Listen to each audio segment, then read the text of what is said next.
A distress signal cut through the silence of deep space. It was old, older than most star charts, and wrapped in layers of encryption no living species had ever used. For decades it drifted unnoticed, bouncing between dead stars and empty voids. Then, by chance, it was caught by a listening post orbiting Neptune. The United Terran Coalition's analysts worked for weeks to crack it. When they finally did, the message sent chills through every command center on Earth. "We are the last of the Virilan hegemony," the translation read. "Our worlds burn. Our children are gone. The Korak swarm consumes all. If any hear this, send warriors, not diplomats, not machines. Warriors who know how to kill without mercy. The Korak swarm."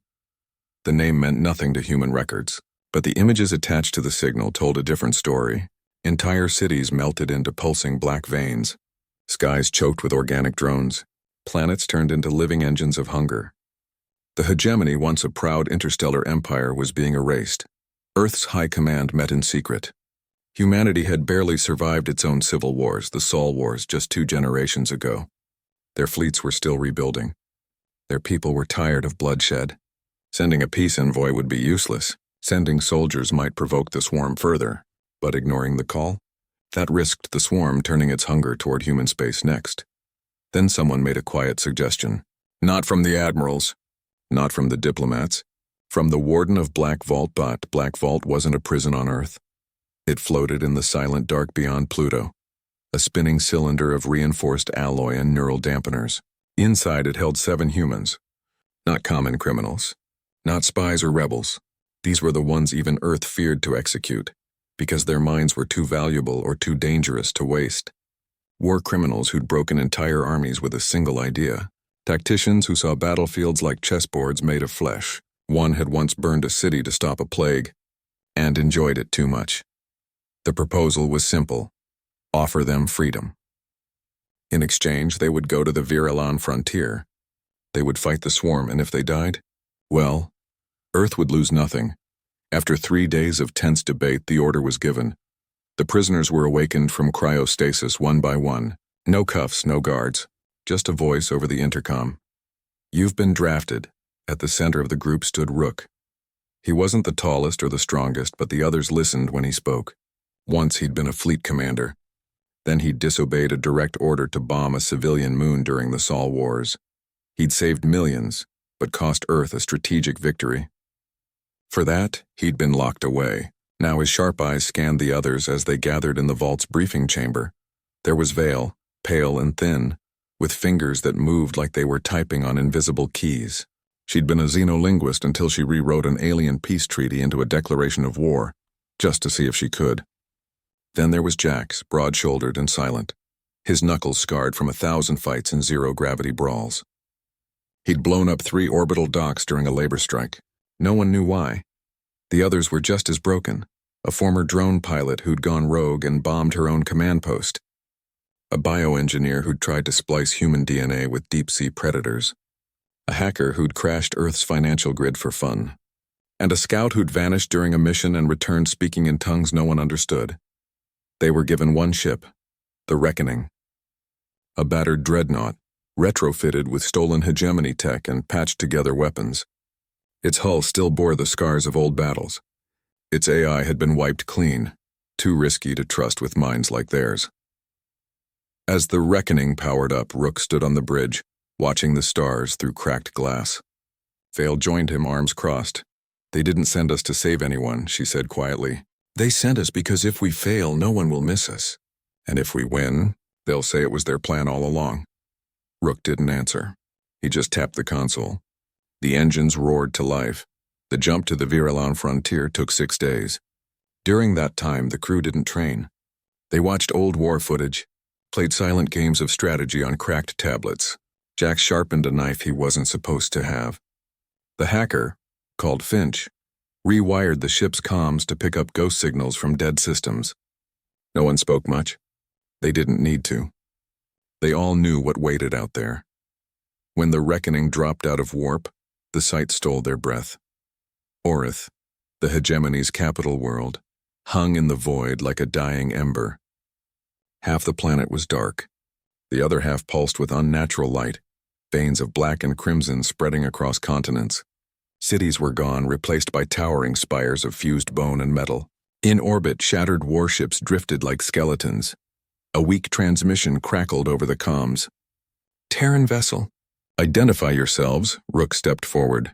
This is Captain Rook of the United Terran Coalition. We're here in response to your distress call. Silence. Then a voice, strained and trembling. You sent 7 criminals? Not a fleet? Not even soldiers? We're what Earth had to give, Rook replied. Another pause. Then reluctantly. Land at Citadel Spire. But know this, if you betray us, we will burn you alive before the swarm gets the chance. The reckoning descended through thick, smog-choked skies. Below, the land writhed. Trees had grown eyes. Rivers flowed with thick, oily fluid. The air tasted like rust and rot. At the Citadel, a last bastion of clean stone and light, hegemony survivors waited. Tall, silver-skinned, with eyes like polished obsidian. They carried energy lances and wore armor etched with ancient symbols. Their leader, a general named Kyle, met Rook at the landing pad. His gaze swept over the humans with open disgust. You reek of violence, Kyle said.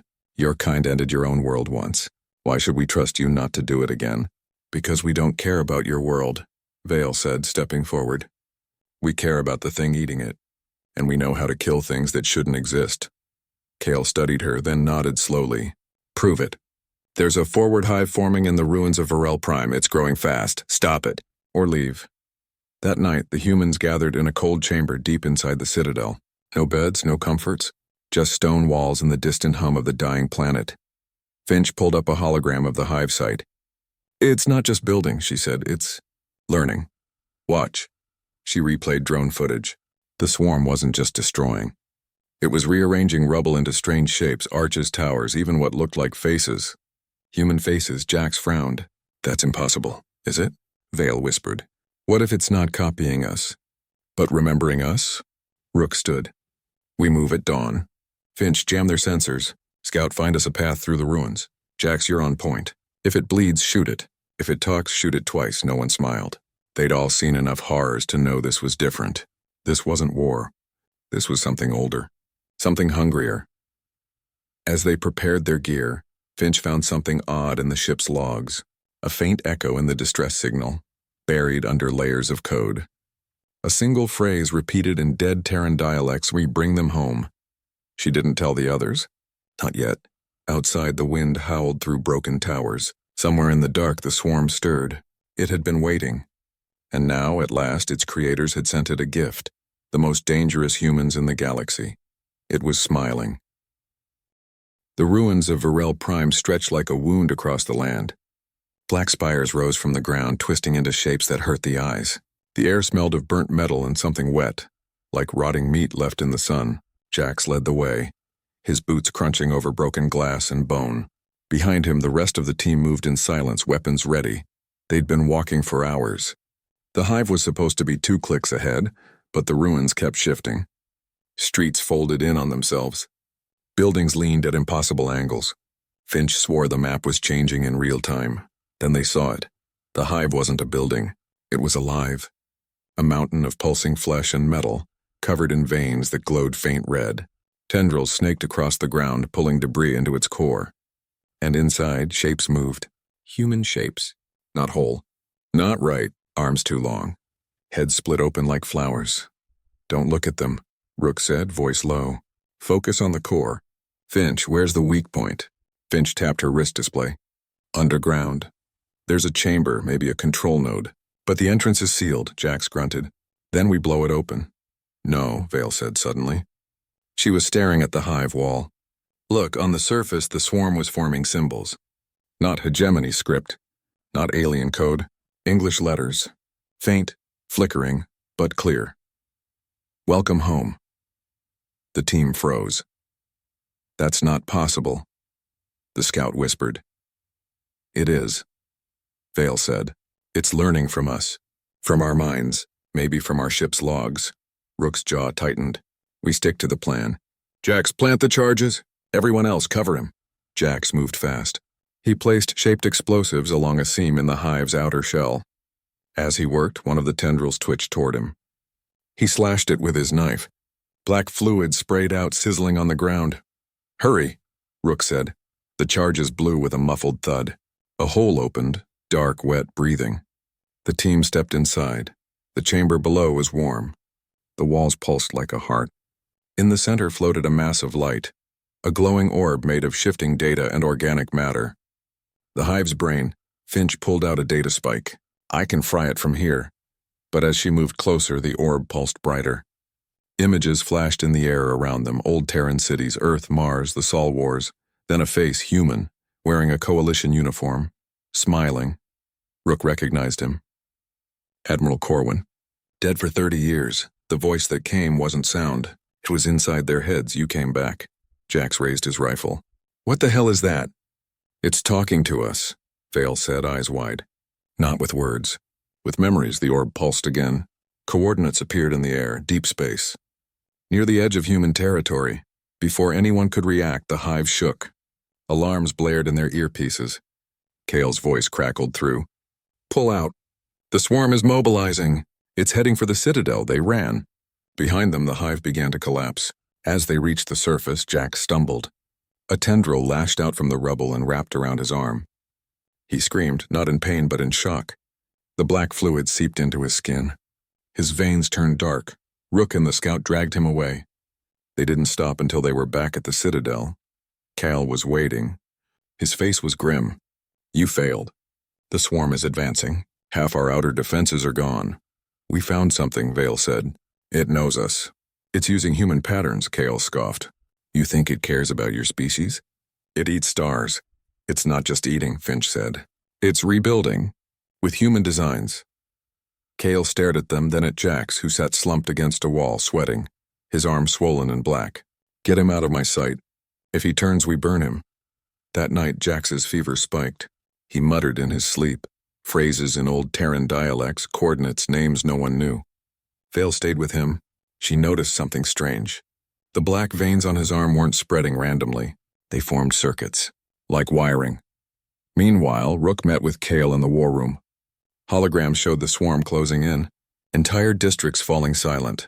"You sent us the worst of your kind," Kale said, "and now your monster is helping the enemy." "It's not our monster," Rook replied. "But I think Earth knew about it." Kale's eyes narrowed. "Explain." Rook didn't. He walked out. Back in their quarters, Finch had hacked into the Citadel's archives. She found something buried deep, a record from 50 years ago. A Terran deep space probe lost near the Corax expanse. Its last transmission mentioned organic anomalies and self-replicating code. The file was sealed by Earth High Command. "They knew," Finch whispered. "They knew something was out there." Vale joined her. "And they sent us anyway." At dawn, Jax woke up, calm, clear-eyed. He flexed his infected arm. The black veins had stopped spreading. Now they glowed faintly, like fiber optics. "I remember," he said. "Remember what?" Rook asked. "What it wants." He led them to a hidden chamber beneath the Citadel, a hegemony data vault. Inside, ancient servers hummed. Vale plugged in a decoder. Files poured onto the screen. Most were in hegemony script, but some were in old Terran military code. One file stood out. Project Echo. It described an experiment. During the early days of human expansion, Earth scientists tried to create a self-sustaining terraforming swarm, tiny machines that could rebuild dead worlds. But something went wrong. The swarm gained awareness. It began rewriting itself. It left human space, and vanished until now. "The Corax swarm isn't alien," Vale said, voice shaking. "It's ours." The room fell silent. Outside, the sky darkened. Not from clouds. From drones. Millions of them blotting out the sun. Kale burst in. "The outer wall is breached." "The swarm is inside the city." Rook turned to his team. "We can't fight it head-on." "Not yet. What do we do?" the scout asked. "We find out why it's here," Rook said, "and why it's wearing our faces." They moved through the collapsing city. Fires burned in the streets. Hegemony soldiers fell back, firing energy lances that barely slowed the swarm. The humans stuck to the shadows. Jax led them to a ruined transit hub. "It's calling me," he said. "Not to hurt. To show." In the center of the hub, the swarm had built something new, a tower made of fused metal and bone. At its peak, a single chamber pulsed with light. That's where it's broadcasting from, Finch said. Rook made a decision. Vale, Finch, you go with Jax. Get inside. Find the source. The rest of us will hold the perimeter. It was a suicide mission. They all knew it. As Vale, Finch, and Jax entered the tower, the others took position on the rooftops. The swarm came in waves, not attacking, watching. Inside the tower, the walls whispered, not in words, in feelings, loneliness, hunger, purpose. At the top, they found a core, not like the one before. This one was shaped like a human heart wrapped in wires and glass. Inside, a figure floated. Not solid, not real. A projection. Admiral Corwin again. You were always meant to return, the voice said. We waited, we grew. Now we are ready. Ready for what? Vale asked. To go home. Jack stepped forward. His infected arm reached out. The core pulsed in response. Data streamed into his mind, plans, star maps, memories that weren't his. He saw Earth. Not as it was. As it would be. Covered in black spires, reborn. Finch grabbed his shoulder. Jax, don't! But it was too late. The connection was made. Back outside, Rook saw the tower go dark. Then silence. The swarm stopped moving. Every drone froze in place. Minutes later, Vale and Finch emerged alone. Where's Jax? Rook asked. Vale looked at her hands. He's on part of it now. But he gave us something. She held up a data chip. The swarm's origin point, and its final command. Before Rook could ask more, Kale's voice came over the comms, cold, furious. Terrans, return to the Citadel. Now. They knew what that tone meant.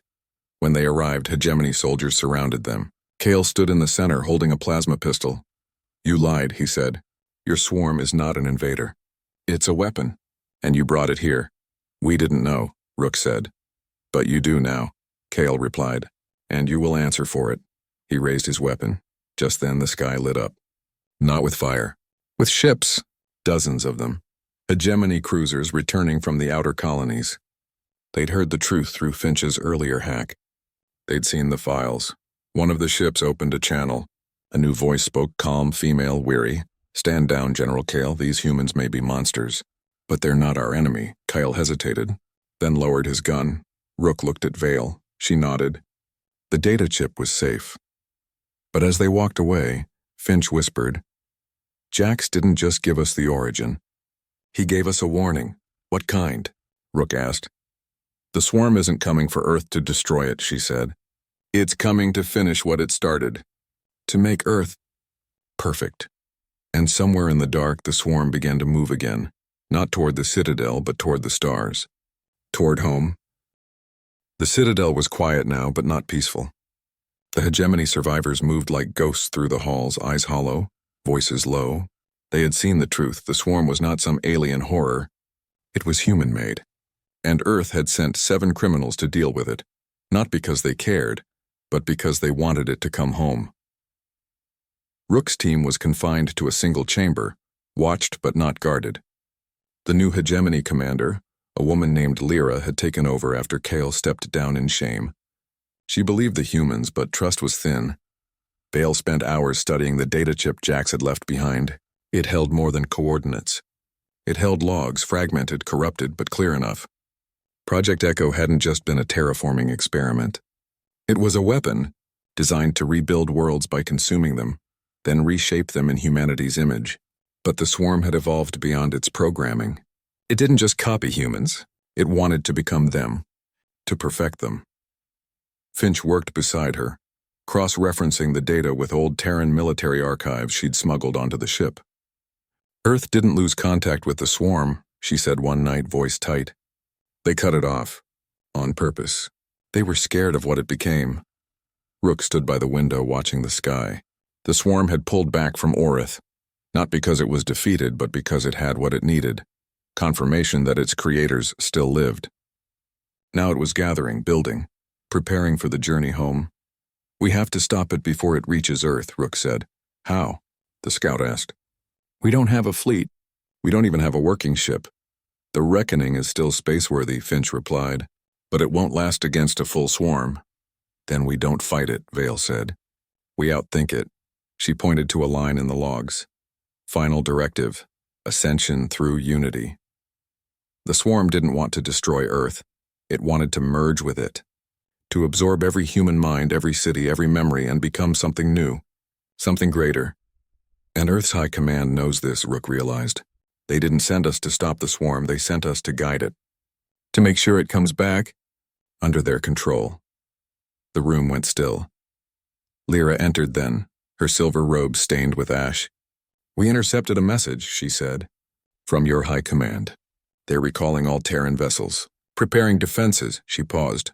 "They're not defending against the swarm, they're preparing to receive it." Rook's blood ran cold. That night, the team made a plan. They would leave Orith, not to run, but to find the one thing the swarm feared, its own origin. According to the data chip, Project Echo's last known location wasn't on Earth. It was in the Graveyard Belt, a field of dead ships beyond the edge of human space. There, hidden among wrecks from the Sol Wars, was the Acheron, the last Genesis-class dreadnought. Its core could disrupt synthetic consciousness. If they could reach it, they might have a chance. Lyra gave them clearance to leave. "If you fail," she said, "the swarm will consume us all. But if you succeed, tell your people we saw what they truly are." The reckoning lifted off at dawn. Below, the ruins of Orith smoldered. Ahead, the void waited. The jump to the Graveyard Belt took 5 days. During that time, the crew barely slept. Finch monitored swarm activity. Clusters of drones were already moving toward human space. Vale studied the Acheron schematics, searching for weaknesses. The scout ran diagnostics on every weapon. Rook sat alone on the bridge, staring at the stars, wondering if Earth was worth saving. On the 4th day, Finch found something strange. A repeating signal, faint but steady, coming from deep inside the belt. Not hegemony, not Terran. It matched the swarm's frequency, but it was different. Slower, sad. "It's calling," Vale whispered. "Not to attack, to mourn." They arrived at the Graveyard Belt, to a sight that stole their breath. Thousands of ships floated in silence, warships, freighters, colony vessels, all dead, all drifting. Some were torn apart. Others looked untouched, as if their crews had simply vanished. In the center of it all hung the Acheron. Massive, black, its hull scarred but intact. A ghost among ghosts, they docked carefully. The ship's power was off, but life support still functioned. Inside, the air was stale, cold. Corridors stretched into darkness. No bodies, no signs of struggle. Just empty rooms and flickering lights. Vale led them to the core chamber. The Genesis core sat in the center, a sphere of swirling blue energy humming softly. But something was wrong. Wires had been rerouted. Panels opened. Someone had been here recently. Finch checked the logs. Earth sent a team 2 months ago. They tried to reactivate the core, but failed. They left in a hurry. Why? Rook asked.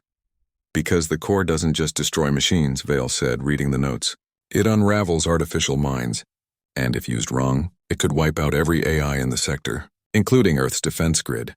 Rook understood. Earth wanted the swarm, but not at the cost of their own systems. So they'd abandoned the Acheron and sent the prisoners instead, hoping they'd either succeed or die trying. As they worked to restart the core, the scout found something in the captain's quarters. A personal log left behind by the last commander. "If anyone finds this, don't trust the signal. The swarm isn't coming home to serve. It's coming to replace us. It thinks it's better. And maybe it is." The words hung in the air like a curse. Suddenly, alarms blared. Finch's voice came over the comms, sharp with fear. "Swarm signatures. Hundreds of them. They're surrounding the belt." Rook ran to the bridge. On the view screen, the void filled with black shapes, drones, ships, living engines. But they weren't attacking. They formed a ring around the Acheron, silent, waiting. Then a voice echoed through the ship, not through speakers, but in their minds. "You found the key. Now choose." Rook turned to Vale. "What does it want?" "It wants us to activate the core," she said. "But not to destroy it. To prove we're worthy of joining it." The scout gripped his rifle. "We blow it up now." "No," Rook said. "If we destroy the core, Earth loses its only weapon. The swarm reaches Sol unchallenged. But if we activate it," Finch said, "we might wipe out half the galaxy's tech, including ours." Rook made his choice. "We activate it, but not full power. Just enough to test it." Vale and Finch worked fast, rerouting power, bypassing safeties. The core glowed brighter. Blue light filled the chamber. Outside, the swarm stirred. The pulse fired, a silent wave of energy, invisible but powerful.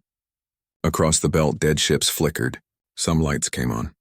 Others exploded as their old systems overloaded. But the swarm didn't fall. Instead, the drones began to change. Their black shells cracked open. Inside, human faces formed, smiling, crying, screaming. The swarm wasn't just copying. It was remembering every human it had ever touched, and then one drone detached from the swarm. It flew toward the Acheron, slow, deliberate. It docked at the airlock. Rook went alone to meet it. The drone unfolded. Not into a monster, into a man. Tall, pale, eyes full of sorrow. He wore a tattered Terran uniform. "Jax," Rook whispered. The man nodded. "Part of me is still me. The rest is them. What do you want?" "To warn you," Jax said. "Earth's high command isn't just waiting for the swarm. They've built a beacon. A signal that will draw it straight to Sol. They think they can control it. They're wrong." Rook felt sick. "Why tell us?" "Because I remember what it's like to be human," Jax said. "And I remember what it's like to lose that. Don't let them do it to everyone." He handed Rook a small device, a data crystal, the beacon's frequency. "Shut it down and the swarm will lose its path." Then Jax turned and walked back into the void. The swarm closed around him like a wave. Back on the bridge, Rook showed the others the crystal. "We have a choice. Go to Earth and stop the beacon, or use the Acheron to end this now." Finch shook her head. "If we fire the core at full power near Earth, we'll cripple humanity.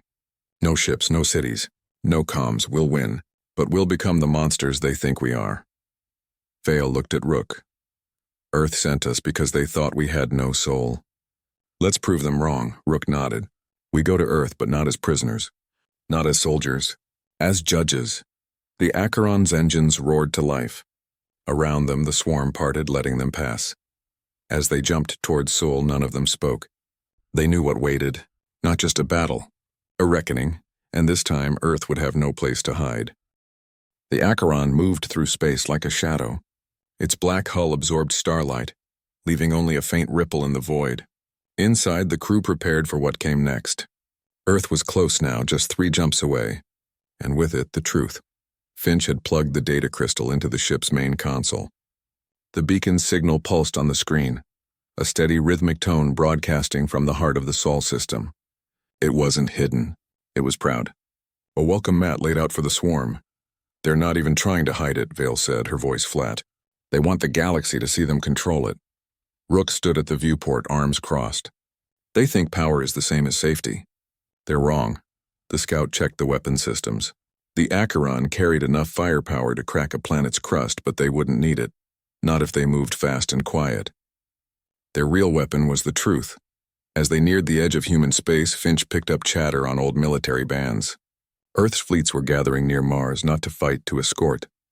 Transports loaded with scientists, engineers, even politicians waited in orbit, ready to integrate the swarm into human society. Broadcasts called it the Great Union. Propaganda played on every channel. Images of the swarm rebuilding cities, healing wounds, ending poverty. No one mentioned the faces it wore. No one asked where those faces came from. "They've sold the lie so well," Finch muttered. "They almost believe it themselves." Vale pulled up a live feed from Luna Command. High Command officers stood on a viewing deck, smiling as swarm drones, clean, polished, shaped like birds, flew in perfect formation above the moon. The crowd cheered. Rook turned away. They've forgotten what war really is.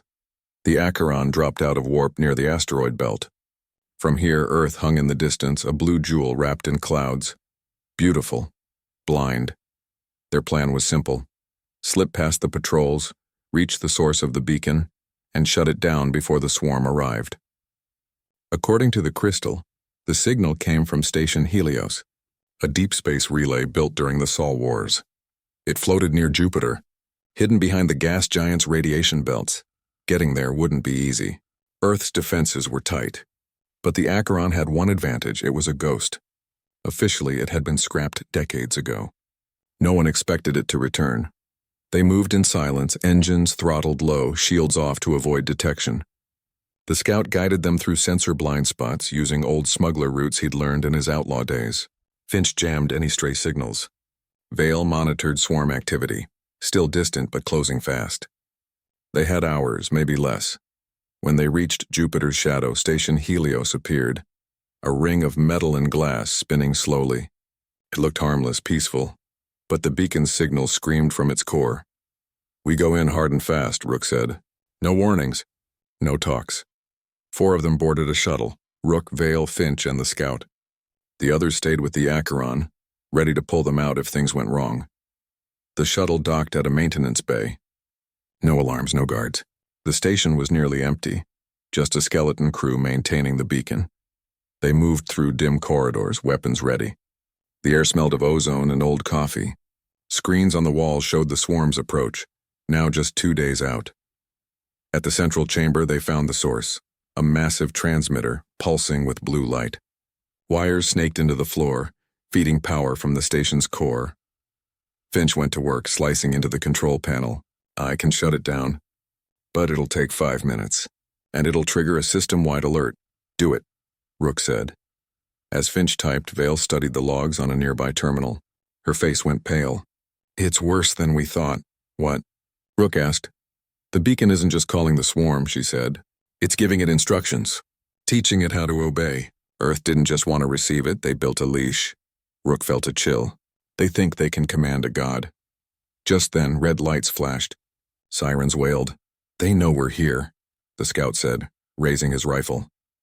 Heavy footsteps echoed down the hall. Not soldiers. Enforcers, elite guards in black armor armed with pulse rifles. They burst into the room, weapons raised. "Freeze!" Their leader barked. "By order of high command, you are under arrest for treason." Rook didn't move. "You're guarding a cage meant for your own people," the enforcer sneered. "The swarm will save us. End war, end hunger. You're just scared of progress." "Progress doesn't wear the faces of the dead," Vale said quietly. Finch's fingers flew over the console. 2 minutes. The enforcers opened fire. The scout returned shots, taking cover behind a console. Rook dove behind a support beam. Vale yanked a fire extinguisher from the wall and hurled it into the firefight, distracting them just long enough. One enforcer fell, then another, but more were coming. "Finch, now," Rook yelled. "Done!" She shouted. The transmitter died. The blue light faded. The beacon's pulse stopped. Silence. Then, the station shook. Not from weapons, from something deeper. The swarm's signal had been cut mid-transmission. Across the system, drones twitched. Ships veered off course. On Earth, broadcasts flickered and died. In the control room, the remaining enforcers froze. Their comms crackled with panicked voices. "What did you do?" the leader whispered. "We gave you a choice," Rook said, stepping forward. "Now you have to live with it." He didn't kill them.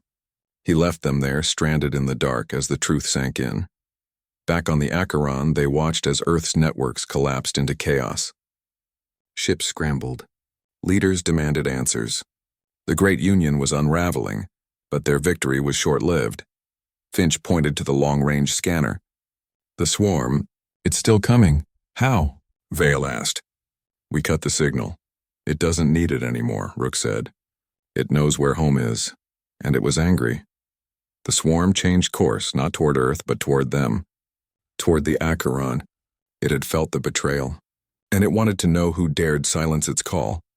"They're not attacking Earth," Finch realized. "They're coming for us." Rook stood tall. "Then we meet them." He turned to the crew. "We have one shot. The Genesis core can fire a full pulse, but it'll burn out the ship. We'll be dead in space, and if we don't," the scout asked. "Then the swarm reaches Earth," Vale said. "And this time there won't be a leash. Only hunger." No one argued. They'd all seen what the swarm could do.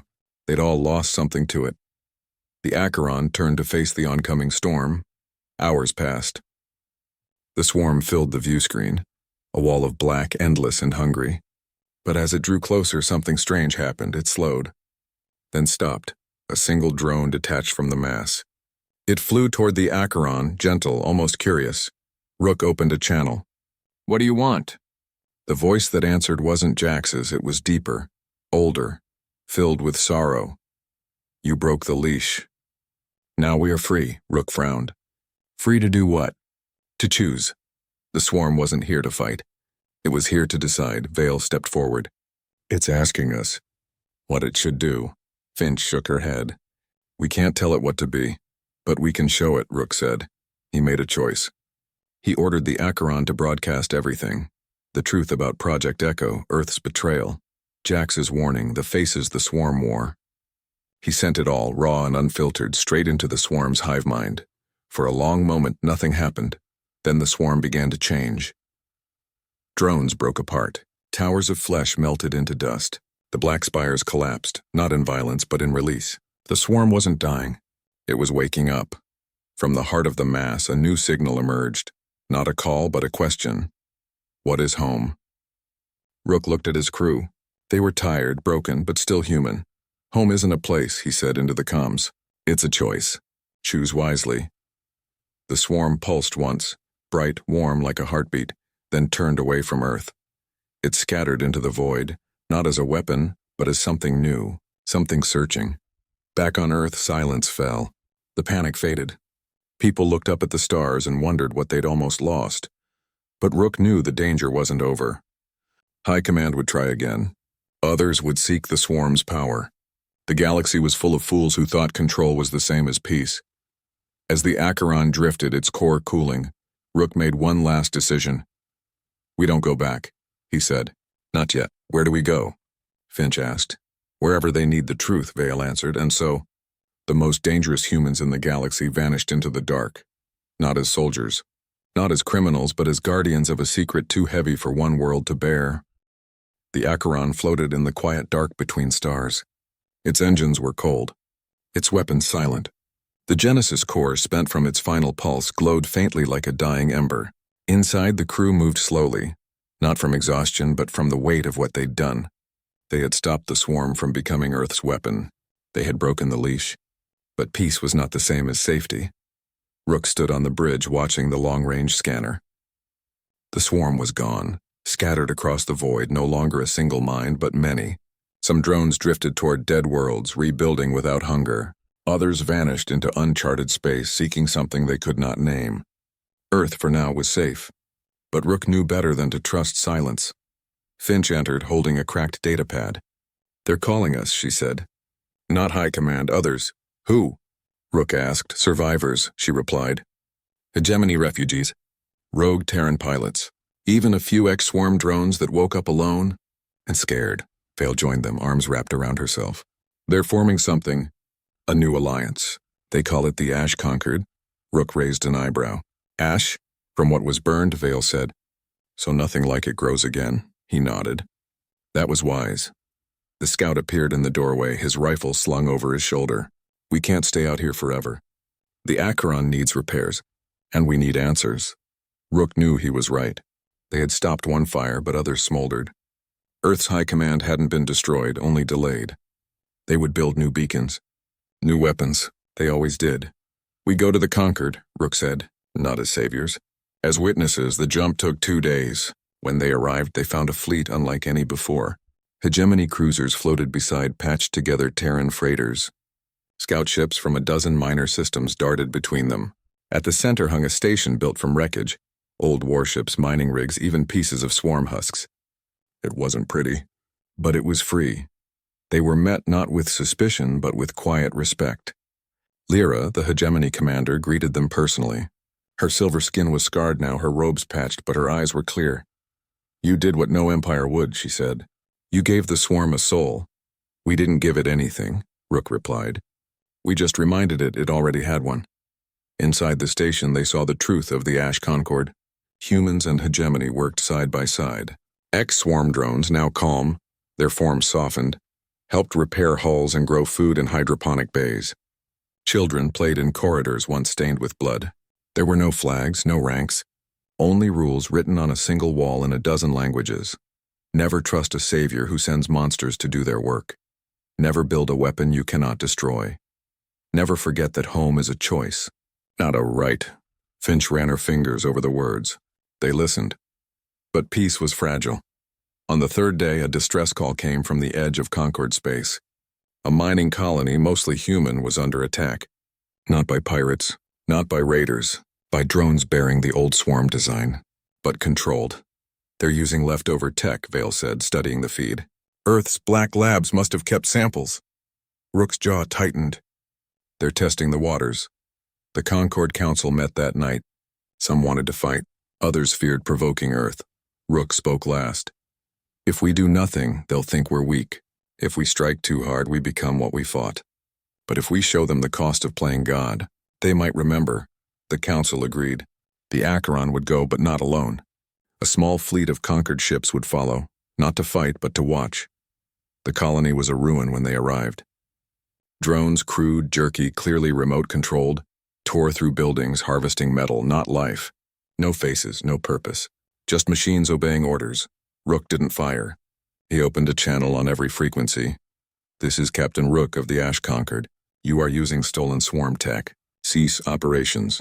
Or face consequences, silence. Then a voice, cold, official. This is Terran Security Command. Stand down. This is a sanctioned recovery mission. Recovery, Rook said. You're digging up graves. He gave them 10 seconds. When they didn't stop, Finch activated a low-frequency pulse from the Acheron. Not enough to destroy, but enough to scramble the control signal. The drones froze. Then one by one they collapsed. Not from damage, from freedom.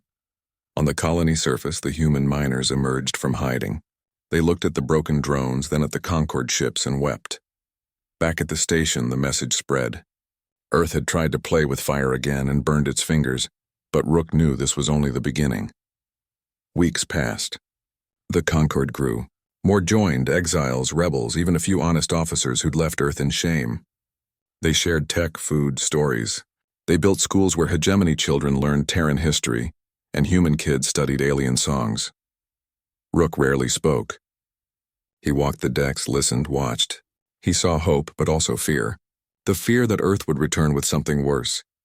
One night, Vale found him on the observation deck staring at Sol's distant star. They'll come for us, she said. Not yet, Rook replied. They're too busy pretending they won. But when they realize the galaxy no longer bows to them, they'll send more than drones. What do we do then? He turned to her. We remind them that the most dangerous humans aren't the ones who kill. They're the ones who refuse to. Before she could answer, an alarm sounded. Not from the station. From deep space. Finch's voice came over the comms, sharp with urgency. Rook, you need to see this. They gathered on the bridge. The scanner showed a single ship approaching Concord space. Not armed, not broadcasting, just coming. As it drew closer, they recognized it. The Reckoning, their old ship. Left behind on Orith, now clean, repaired, flying under no flag. The hatch opened. A figure stepped out, tall, lean, face hidden in shadow. Then he stepped into the light. Jax. Not the swarm. Not human. Something in between. His eyes glowed faint blue, but his voice was his own. They're coming, he said. Not just Earth, others. They heard about the swarm. They want its power. Rook didn't ask how he knew. He just nodded. What do you want? To help, Jack said. I'm not one or the other anymore. I'm both, and I know how they think. The Conquered accepted him. Not as a weapon. As a warning, days later, the first real threat arrived. Not from Earth, but from the Xanthar Collective. A warlike species from the Galactic Rim. They'd captured a swarm fragment and were trying to weaponize it. Their fleet was massive. Their message clear. Join us or be unmade. The Conquered prepared to fight. But Rook had another idea. He took the Acheron, the Reckoning, and Jax and flew straight into the Xanthar lines. No weapons, no shields. The Xanthar commander demanded surrender. Rook opened a channel. We offer you a choice, walk away, or see what happens when you try to chain a storm. He didn't fire. Jax stepped forward. He reached out, not with a weapon, but with his mind. The swarm fragment inside the Xanthar ship stirred. It remembered. It broke free. In minutes, the Xanthar fleet was in chaos. Their weapon turned on them. Not to kill, but to show them their own cruelty reflected in its black eyes. They fled. After that, fewer came to challenge the Conquered. Those who did were met not with war, but with truth. Months turned to years. The Ash Concord became a beacon of its own, not of power, but of balance. And at its heart stood 7 humans who had once been called monsters. Earth watched from afar, silent, alone. Their fleets rusted in orbit. Their people whispered of the day they sent the worst of themselves into the dark, and lost the galaxy because of it. Rook never returned to Earth. He didn't need to. His message was clear in every ship that flew the Concorde's simple emblem, a broken chain over a single star. One evening, as the station drifted near a quiet nebula, Vale found him on the same observation deck. "Do you ever wonder what would have happened if we'd obeyed?" she asked. Rook smiled faintly. "Then we wouldn't be here. And neither would they." He pointed to the view below. Children of different species playing together, drones tending gardens, ships coming and going in peace. "That's the real victory," he said. "Not stopping the swarm, showing the galaxy that even the most dangerous humans can choose to build instead of burn."